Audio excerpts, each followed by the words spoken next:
Baker looking to build on his impressive rookie season. He's also sporting a new look that he was asked about. Say what? You seem to be having fun on camera a couple of times with the mustache. Is there a story behind it? Maybe you'll find out, maybe you won't. I don't know. That's the elegance of having a mustache. You just don't know what's going to happen. No kind of bed or quarterback bonding or anything like that? It's like the QBRV. You guys just don't know. During in any films in the future, right? You would like that, wouldn't you? Baker. The standalone mustache is a bold look in 2019. I mean, maybe like in the Dan Pastorini era, there were a lot of quarterbacks rocking the mustache, but Aaron Rodgers pulled it off. Remember, he spent about a season trying to pull that off? But that was for him, wasn't it? It started with the no-shave November. And he kept it. And he kept it going. Yeah. Baker's just... I think he's just trying to get through training camp. It's just a little distraction? Just trying to get through training camp. I got a month. I got to be here. Some of my answers are just so I can make it through. Is that what inspired your mustache back in the day, C? Dunk contest era Cris Carter, mustachioed Cris Carter? No, I mean, I think at some point you like to know you can grow a mustache. You know what I'm saying? And then, it was time to get rid of it. Once you prove it to yourself and to the public, how big of a bet would you have to lose to just go stash only, Nick? I'll go stash only tomorrow. No problem, Jenna. For real? What? We'll see. Tune in then. Time now for stories to start your morning, Baker. What the? Football starts tonight. Broncos, Falcons facing off in the Hall of Fame game. Joe Flacco won't play, but we'll get our first look at Denver's second-round quarterback selection, Drew Lock. See, what are you looking for? Make sure guys don't get hurt. Yeah. Denver, and they got to change this, get this franchise turned around. Got a lot of young players playing. They should build off the rookie running back they had last season, build off of him, try to rebuild that offensive line, play to that defensive front that they have there. Atlanta's trying to get back into the playoffs. Matty Ice talks about he's having a good camp. Julio's not going to play throughout the preseason. I'm going to try to get some scoop. So, Julio, where's that number going to land? 22 million?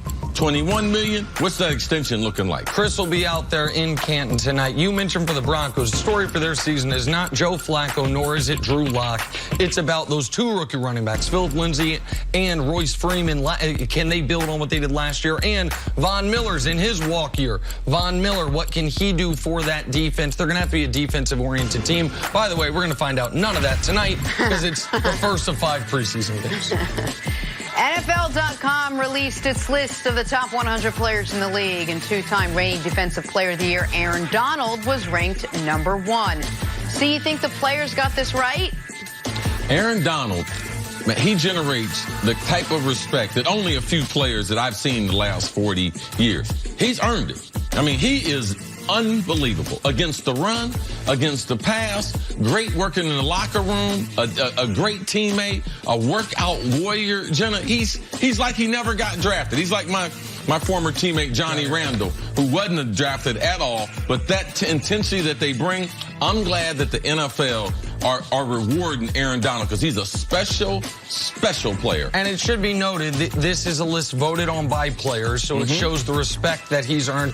Over the last decade, we've had 2 guys top this list that are non-glamour positions. J.J. Watt, who did it as a 3-4 defensive end, a place that's very hard to get huge sack numbers, and Aaron Donald playing mostly defensive tackle. But those are 2...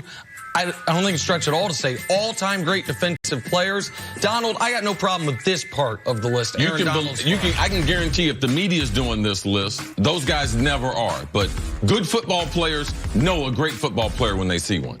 All right, sticking with the list, Drew Brees was ranked 2nd overall. The next quarterback, Patrick Mahomes, at 4. Mahomes beat out Brees for the MVP last season, keep in mind. Nick, you want to weigh in on this? Yeah, I mean, they just got this flatly wrong. There's nothing wrong, nothing against Drew Brees, but if it's based on last season, obviously Mahomes was better last season. You can't even add, well, Brees was better in the playoffs. He wasn't. They went to the same round of the playoffs. Mahomes was better. I love Drew Brees. He was excellent last year. Obviously, Patrick Mahomes should have been the first offensive player ranked in this list. It's not obvious. Well, I mean, it was. We talked about it. The segment before, we're like, oh, Aaron Donald, the players know what they're talking about. Yeah. Now all of a sudden, the rest of the list of players don't know. No. I thought they did a pretty good list. They just got this one wrong. If you look at week number 1 through 13, Drew Brees, you can make a case, and the players did, that he was the better quarterback. And also, if the players looked at the personnel, who's got better personnel?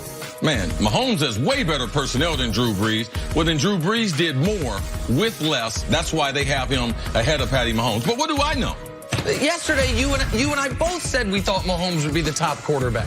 But he wasn't. I'm justifying their answer, Nick. Yeah, they got the wrong answer. They got the wrong answer. Yeah, I'm the guy that played. You're the guy that said the guys who are playing don't know what they're talking about. Well, they got the wrong answer. That's okay. They're allowed to get it. Well, including Brees What kind and of jacket Mahomes. you got on today? A plaid? Pretty nice one. It's not a Hall of Fame jacket. What? It's a Hall of Fame ranking jacket, though, by the way. I'm an expert ranker. Made by Buster Brown. Okay. All right, including Brees and Mahomes, there are 15 total quarterbacks in the top 100, none of whom are Dak Prescott. Did they get this right? That is a huge fall from just 2 years ago when he was ranked the 14th best player in the entire NFL in the same players poll. We're still waiting to see what the Cowboys decide to do with Dak's contract. But, Nick, what does this tell you about Dak? That the players voting on this think what I believe the general public mostly thinks about Dak, which is he is a league average NFL starter. That his best traits are the intangible leadership and the availability, and that as a passer he's limited. And that, I mean, if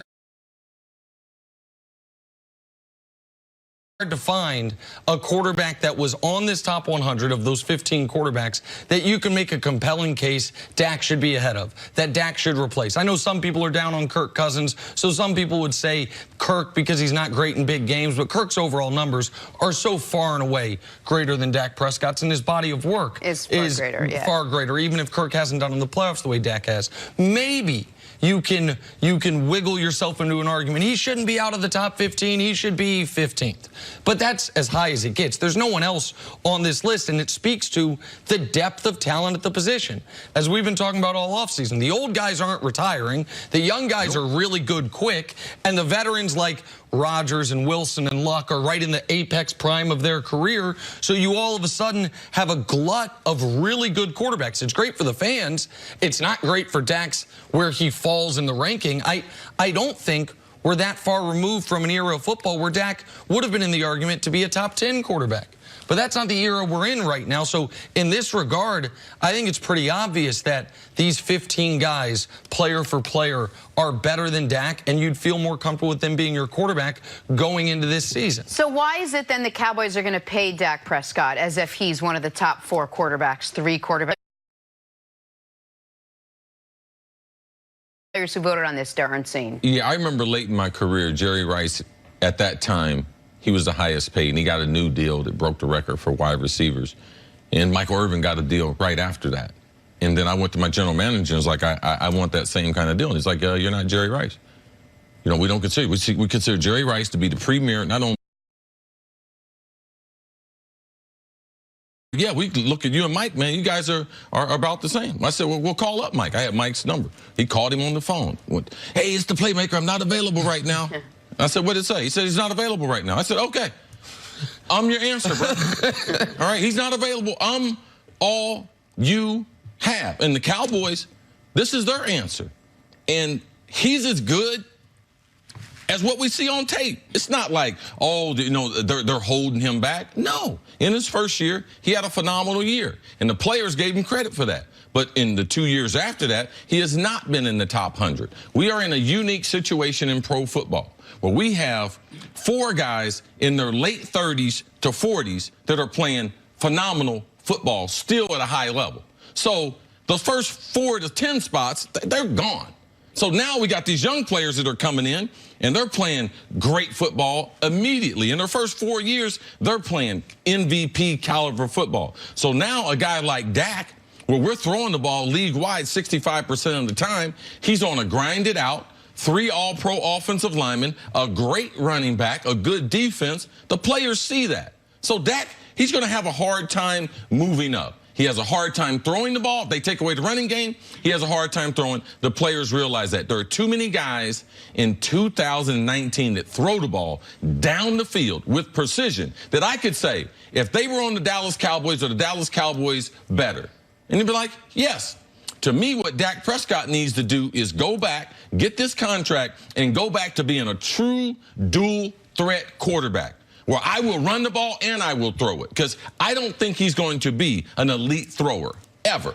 But his athleticism, the combination, that's how Dallas can win. And that's how they can up their red zone percentage in scoring, because they're awful. But that would make him different. That'd make him better than... There's no one that's a dual threat right now with balance, so that could be that. Well, and you mentioned the red zone, because that is what, to me, really damaged their offense last year, being 26th in the NFL in red zone percentage, scoring touchdowns on just 51% of their trips there. Warren Sharp pointed this out yesterday. I thought it was a really good point. Dak's success rate when running in the red zone was one of the very best in football. He just didn't do it very often. The Cowboys didn't utilize that element of his game as often as they should have. Zeke, as great as he is, his success rate was below average running in the red zone, not because Zeke's not great, but because everyone knew that's what they were going to do. They were loading up. They had those heavy fronts to where he had no holes to run through. So that is a way to get the most out of Dak Prescott. But the Cowboys have a tendency to wait on these deals, meaning into the offseason. And if they are going to re-sign Dak, I think they're going to regret letting Carson Wentz re-sign first. Just like they might regret with Amari Cooper, letting Michael Thomas re-sign first. Because all of a sudden, the new standard is set in a different way, which ups the price just a few million here and a few million there, and that adds up. All right, let's move on and talk about some Cleveland.